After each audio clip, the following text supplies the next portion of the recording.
All right, everybody, welcome back to the Real Estate Forecast. Today we're going to have on John Galan. I think that's how you say it. But he is a member of the Astro Flipping program. Jamil recently had him on one of his challenges.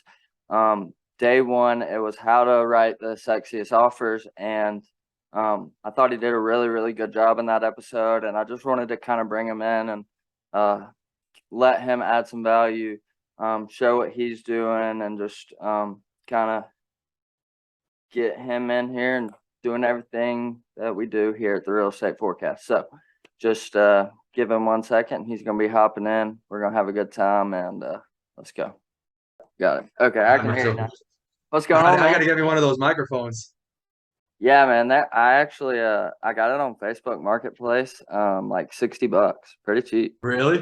Yeah, it was like brand new, pretty much. I mean, the guy was like, he's like trades that kind of stuff on Facebook Marketplace, and he was like, "Yeah, man, I hadn't even used it." So Is he one of the guys that's like trying to trade up like from like a little like pen to buy a new house? You know those people? no, I think he's just like a guy that's like in the musical industry, and he's like always like when he comes across equipment and stuff like that, he'll just like pick it up on the cheap from like somebody that he knows, and then he'll Gotcha. sell it on Facebook Marketplace. And he was a nice guy, but yeah, pretty easy deal to do that. So how's everything going, man? You been making some calls today? Yeah, making calls all morning. I host like an agent outreach call for Astro students. So they just come on, they listen to me speak, and then at the end they open up to like Q&A. So Okay. this way they could hear like the cadence of when I make the calls, and then they kind of hear like the way I do it because Mm, everybody has their own. Like some people prefer to text, some people prefer to call, some prefer just to shoot out offers without speaking to the agents. So like it's a yeah. different way of Yeah, doing it. absolutely. So you're running that every week in the Astro program? Yeah, I'm doing it every day. Oh, every day. Yeah, and if I'm here on the weekends, like if I have too much going on where I have to do a lot of texting or a lot of like transaction coordinating work myself, Hmm. I'll have the Zooms go short or I won't have them on the weekends. So some days I'll do them 7 days a week. Some days I'll do them 5 days a week, some six. So it really depends on the schedule, like what I got on the docket for the day. Yeah, that's really cool, man. I'm actually looking to join Astro here pretty soon. Yeah. Like yeah, I mean that's like I like went out and got this W-2 so that I could save up to join Astro. I've got two LLCs. One's the Gator Lending, and then I have like a traditional real estate LLC. And my one deal that I've gotten was through agent outreach. And when I look at it, I got it like really, really early, Mhm. and it was almost like I wish I would, because I kind of got lucky. Like I didn't really make all that many calls. It was just like something that just kind of connected, and it Yeah. like put this trigger in my head. I was like, oh, okay, I got this. And um, you know, looking back at it, I had a lot more work on myself to realize. So, like, how long have you been in the game? So I joined Astro. Like I was researching like real estate for a while. So I started off as a CPA, and Okay. then I was doing a lot of tax returns, and I noticed like most of the high net worth individuals I was doing, they all had one thing in common, which was real estate. So I was like, okay, there's something here. Let me like research into it a little bit. So I was just did a whole bunch of like reading, a whole bunch of podcasts, but never took any action. Uh, then I get introduced to Jamil and like Secret Agent Challenge 1.0. Um, from Okay. there on, I kind of joined the Astro. So I got in at the middle to end of December. Hmm. And then I started like taking action, which I started off doing micro flips end of January, January 24th to be exact. And it was also in the middle of tax season because tax season starts third week of January and goes Hmm. all the way through April 15th. So I just started tax season. I started doing some micro flips. I was doing a whole bunch of wholesaler outreach. And it took me, I told myself I wanted to get a deal done before tax season ended. It took me Hmm. until April 15th. The day of April 15th is when my first deal was done. So I Okay. got it on that last day. Um, Tried some agent outreach in the middle of it. Didn't really have the time to do all the follow-ups because I was working 9 to 9 at least for my a W-2 job. Yeah. And then I would just wake up at 4 and do from 4 to 9 some real estate. Um, then I started doing some agent outreach. Then I tried some direct to seller. Then I tried doing micro flips again. And it wasn't until I went to the mastermind in June, this past June, where I was like, you know what, I'm gonna dedicate my time to agent outreach. And I just kind of fell in love with it after that. So I did agent outreach consistently all of July, and then that turned into getting 4 deals done in August. So before that, I only had 1 deal. I quit my job with 1 deal done. I was like, screw it. I have faith in myself. Let me just jump in. So Mhm. I just jumped in, quit my job, did agent outreach, and a month later, I had 4 deals done, which came out to a total of around 16,000 for August. And now I'm just doing it, pitching creative, and trying to keep getting more deals done. Yeah, so man, that's really really cool how you've been able to put that together so well. So I've been at like almost a year now. It was almost a year ago since I got my last deal, and I kind of had to like go through this process of like becoming a person again and like just getting back to like a normal like state of life. So like I could do something every single day because like I joined in sub two on payments, but I couldn't really make the payments. So I was like in there. I went to Clever Summit. I like had a really great time, networked, made a lot of great friends, and like I learned a lot from Pace. But just where I'm at in my career right now, I think Astro is the way to go for me. Just I'm more comfortable with agent outreach, and that's I feel like I'm good at it. What I'm lacking is like that consistency, and then something that you know I feel like when I get less confident when I go out of state for some reason, like just because like I feel like I don't know the rules or hmm something. Is there like how do you when you pitch offers in different states, like how do you look at it? Like do you have it written out like this is how I'm going to write an offer for this state and this is how I write an offer for this state, or is it pretty much just general? You have your what you want on your contract and you send it to the realtor no matter what the state. Yeah. So um, now I'm only focusing in Florida. So now I'm only focusing in like Tampa, the Tampa Bay area. So that's Tampa, St. Petersburg, Yeah. Clearwater, and then also like Orlando a little bit.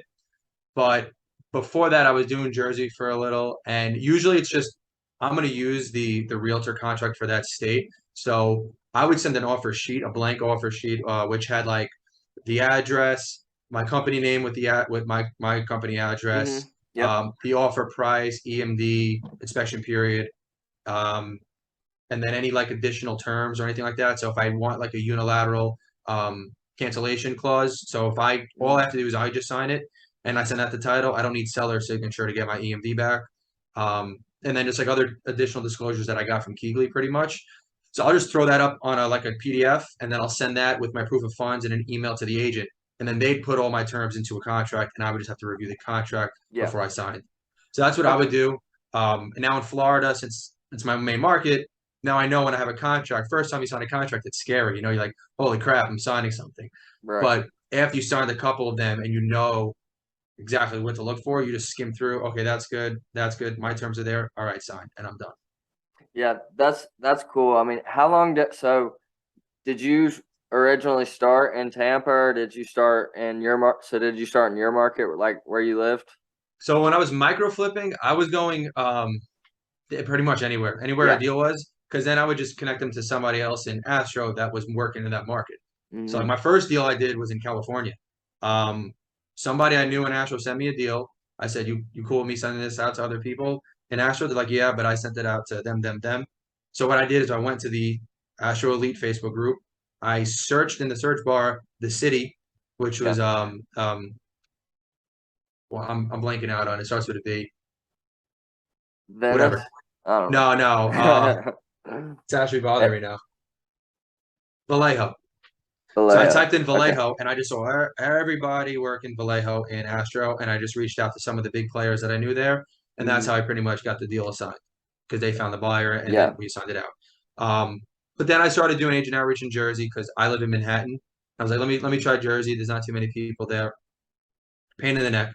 And there was no Keegley there eventually when I started. Now there is. So it was easier when there's a Keegley because you could just use them or a big dispo company because you could just use them to sell your deals while you're just trying to keep your pipeline going. You don't have to worry about dispositions Yeah. just yet. Tried Jersey for a bit, didn't really like it, and then I don't really know how I settled on Florida. I just like felt it. Like I was like I wanted to do Florida. I was between Florida and North Carolina, and then I think I just like I liked Tampa.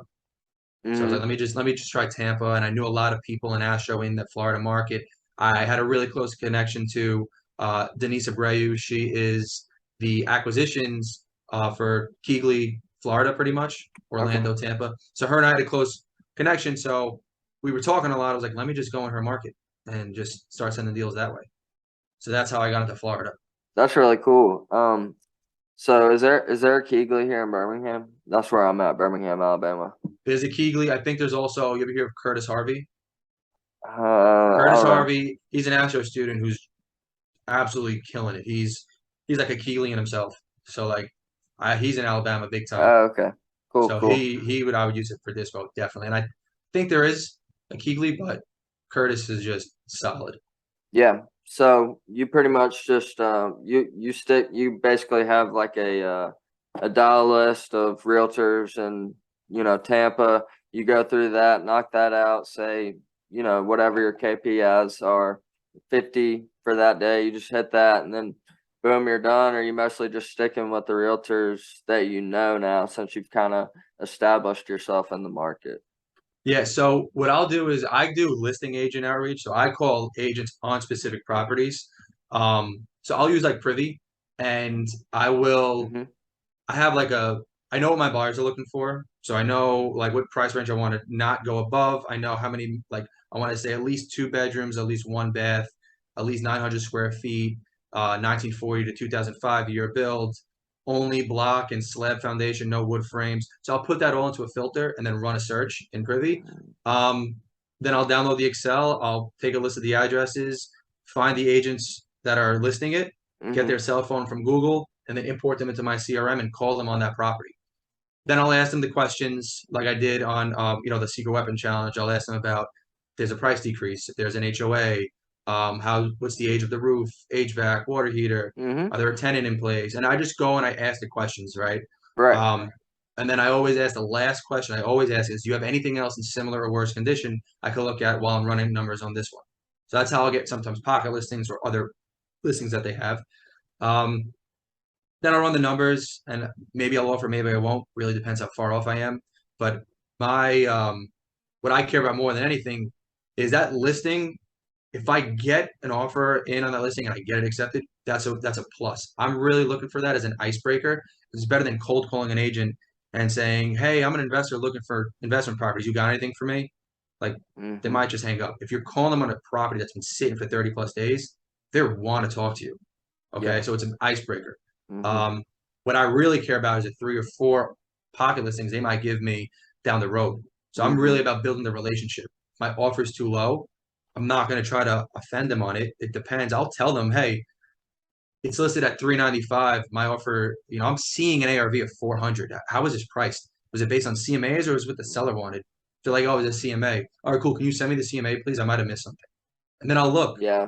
And if the CMAs are all out of whack, like they're using 2021 builds and I'm a 1935, I'm like, hey, man, listen, I can't do that. As a result of that, ARV is this. Based on that, my offer is only like, 165. It's like, oh, no, no, that's too low.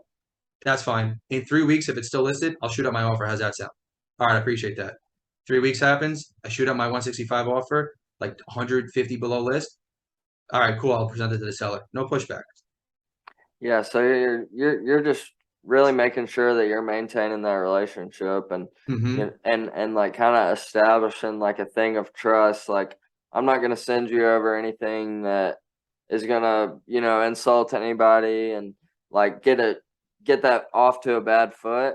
Instead, you're just kind of here's what it might be or here's what I could do, and if they're Mm-hmm. that's way off, all right, that's fine. Um, maybe we'll connect later on down the road and then just kind of keep an eye on that property as you're going through the next couple of weeks. Yeah. So I keep an eye every property I've comped that there were comps and like I do want to offer, even if I'm on $300,000 below list, I keep every comp since I started this full time in an Excel sheet where I have like different headings, but I have every single address that I've comped. And when I comped it, when I offered on it. So now every 2 weeks or so, I go through it. I check on the addresses if they're pending or sold or still available. And then I'll follow up and maybe shoot out another offer again. So that's how I stay following up on the addresses.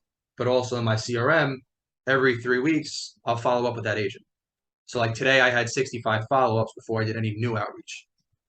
So Mm, follow-ups are, I would say, my full-time day, 70% of my day is on follow-ups, 30% is on new leads. wow, that's pretty crazy that's a really, really great system, I think. Like, obviously it works. Um, I couldn't I did everything the wrong way from the beginning, and that's why like it's so important, I think, to go ahead and pay for speed if you're trying to jump into something like this, because you can look at so many different situations of people coming in and having early success, and then people who come in like me try to do it all by yourself, and then you end up a year down the road and you're like, man, I still really need a lot of help. Um, so that's super, super cool that you were able to do that, man. Congratulations. It was cool to see you on the challenge. And just it's awesome that Jamel is bringing you in as you're so early, but obviously you're doing really, really good work. So I just wanted to have you on and give you give you your flowers, bro. I appreciate that, man.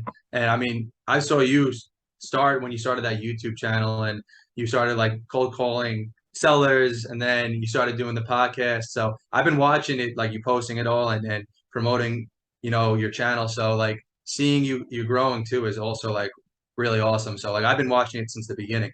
So, I'm proud of you for like also the stuff you've been doing and sticking with it, putting yourself out there, making this content. So that's also great too, man. So like yeah, you might be a year or so since you did your first deal, but you've also grown so much from there. And now you're like, going down another route where it's like the social media and the just getting loud already. So now like when you do jump into it, 2 feet, like people are gonna already know your name. So like you're already starting to get known too. Yeah, I mean, I definitely feel as though, even though maybe I guess it was after Clever Summit, I kind of came back and I was a little bit overwhelmed, and I'm Mm-hmm. just thinking to myself like, man, I've kind of been doing things backwards, and it's like, man, I had to, really, I think reading was like one of the biggest things that helped me. I started reading a lot of books, um, and I've seen the growth in myself and just like in my thoughts, like during the day, like I can tell that I'm thinking of thoughts that are more proactive and like more like, how can I think of the solution? Like I'm actually marrying my thoughts and my actions more, and Mm-hmm. I'm getting better at that. So I do feel like when I'm able to come in and I'm able to jump in, I feel like I'm going to be confident and I'm going to be able to, do anything basically. That's what I've been preparing myself for. So that's what I'm shooting for the stars, because why would you not shoot for the stars? That's it. Like whatever you say you're gonna do as long as you just stay consistent with it. So you might as well aim for just huge goal. Mhm. And if you don't get it, well, guess what? You'll probably surpass what you originally thought you were gonna do anyway. Yeah. So and then you set it up again even bigger the next time, and then just keep going and keep growing and growing because like everything we do, it's all like whatever we say we're gonna do. It's all part of our like the only limitations in your mind, right? So like if you Hmm. set a limitation, then you're already setting a precedent for yourself. Like I can only achieve this much. But why? What separates you, me, Jamil, Grant Cardone, what separates us? It's just what we believe separates us. That's it. So that's why I personally think I work more on my mindset than I do on like my real estate knowledge. So I'll spend like 80% of my day or at my free time, like increasing my mindset, my mind and body coherence, working on my heart coherence. Like that's more important to me. When I go running, I'm not listening to real estate podcasts. I'll listen to like Ed Milet, he has a bunch of a variety of topics on there. I'll Hmm. listen to like Eric Thomas, who's like a motivational speaker sometimes because you just get you amped up. So it's just surround my everything that I'm listening to is supposed to be positive. Like when I watch TV, I don't like watching TV anymore because it doesn't help. It's like, oh, you got these TV shows where it's like negative stuff's happening. You're like, I'm good on that. So I'll watch Wholesale Hotline or I'll just listen to the positive stuff or meditate. Meditation's been helping me a lot recently. Hmm. Yeah. Visualization. Yeah, yeah, Keston Glasgow came on pretty early. I guess if you've been watching, you saw that, and he talked a lot about that. And I had an addiction problem back in my early 20s, so I've always, helping others and meditation has always kind of been like a part of what I'm trying to do in my day in and day Mm. out from back, a long time ago. So I've really started pushing into it, and that's what's leading me down this road. I saw you on the challenge. I was like, you know what, I'm gonna see if I can get him on. Let's talk. I'm trying to add value to people. I'm trying to do what I can do with what I have right now, and I appreciate you saying all that stuff, my man. Is there anything else that you can shout out or you want to go ahead and promote while we're here? Yeah, wait, let me just put my Uh, AC up. It's getting hot in the office. Yeah, yeah, you're good, man. Um, I'll throw all your social media stuff up. yeah, dude, I still So need a I have when I went to Clever Summit, I didn't even have an Instagram yet. And then like eventually I created one like probably a month ago. I still have yet to post something. Um, so I still gotta post. oh yeah, you got to get on I know, dude. I know. I didn't like that. I barely even know how to work the thing. I feel like an old man, so I gotta ask my girlfriend to show me how to pretty much Yeah, work it. But no, I mean, right now, me and Mahmoud, he's another Astro student. He was on day 4 of the challenge. Him and I are we joined forces, so we started a company together now, and we just hired 3, 2 acts and 1 dispo. So we're okay. going to be focusing primarily in the Tampa and St. Pete markets. So we're trying to scale that thing to as big as we could get. Want it to be the largest wholesale operation in the cities of Hillsborough and Pinellas counties. There you go. Um, so that's what I'm working on right now. I have to get on my social media game. It's very weak right now. Um, but Hopefully this will help it out. yeah, dude, I plan on doing like my first post because you were at Clever Summit from day 1. Yeah, yeah, yeah. I'll So say that one. so I got my beard shaved on stage um, That with was Jamil.